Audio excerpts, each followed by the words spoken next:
My name's Paul Edwards. Welcome to Man Friendly Church, a channel dedicated to bringing equality back into the house of God, so we have an equal number of men and women.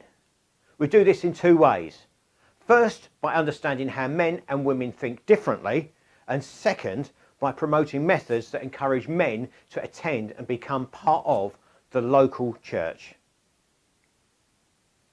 This is the third in a quick-fire series called Man-Friendly Sermons. First one was Mind Your Language, talking about using words people understand and some man-friendly, masculine-sounding words. Second one was Use Pictures. Get people to remember your message. Get men to remember what you said by the use of pictures in your sermon. Today, it's Talk About Yourself. The next one is Be Practical. Then we're talking about Use the KISS principle. And then Short and Sweet. So for today's one, talk about yourself. Do you want men to understand your sermon? Well, really, you need to make the Bible relevant. I find the Bible the most important part of my sermons. But if I talk about things that just happened in history thousands of years ago, a lot of men, being very practical in their thinking, are going to be thinking, what has this got to do with me now? The fact that Joseph got on the back of a donkey or put his wife on the back of a donkey and went miles, I can't see any relevance to that. But if you tell them a story about you overcoming problems, that's going to make a difference. Recently I had a problem. I had a big bill that I had to pay. And I actually included it in my sermon because I was talking about Jehovah Jireh, God, our provider. And I was making a very big point about it. But that told a story, and people could get that, and they can see that it's relevant. We're not just talking about some great airy-fairy theory, we're talking about relevance and how we can put it into action today. Men will get that because then they can take that and apply it to themselves. Maybe you're talking about something and maybe you're a multi-millionaire and you were born into money and you never have a financial problem. Well, maybe you need to find some stories that are actually credible, that people can believe, that you can share with people.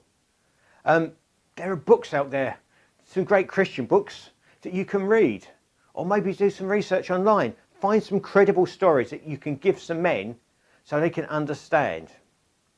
You notice I've used here a picture of a bill being paid. I've done that for the reason from my previous talk about using pictures. So people get it because people will remember a paid bill. That is what I'm talking about. Make people get this by being able to apply it into a real life situation. Today's very quick, very simple. But I just want to say, in your next sermon, I challenge you, can you use at least one personal story of how you've applied what you're preaching into your life? Because if you've never applied it to your life, is it really a good sermon? Challenge you. And if you're running short on things, or even if you're not running short on things, I collect books by different Christians and I read them. A while ago, I was doing this preach on about making people feel welcome in church. And I remembered the story I'd read by Craig Groeschel in one of his books about how he went to a place and a lady turned up and they were excited because a new Christian was coming in. And they turned her away because she wasn't dressed in the right clothes. Now that was easy for me to apply because I've read it. I didn't have to spend lots of time researching it. But get some hold of some Christian books and then you'll have some good stories to tell. So that's your action plan.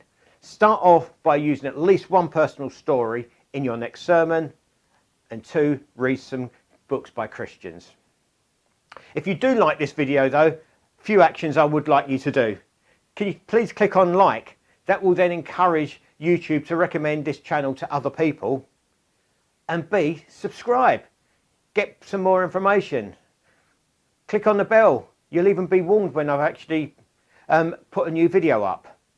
And of course, recommend it to some other people. And let's work together to make the house of God more man-friendly. Thank you and God bless.